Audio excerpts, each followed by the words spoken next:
রেসিপিতে চলে এলাম বন্ধুরা।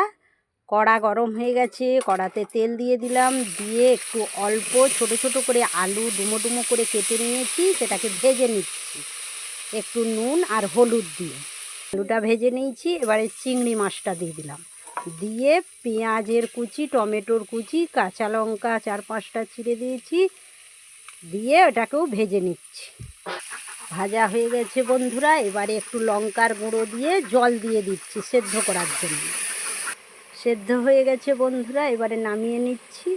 তাহলে বন্ধুরা দেখতেই পাচ্ছ, চিংড়ি মাছ আলু দিয়ে একটা রেসিপি বানানো হয়ে গেল। এইটা খুব তাড়াতাড়ি বানানো যায়, খুব শর্টকাটে, অথচ তাড়াতাড়ির মধ্যে হয়ে যায়। এটা তোমরা বাড়িতে তৈরি করে খাবে, সময়ও কম লাগবে।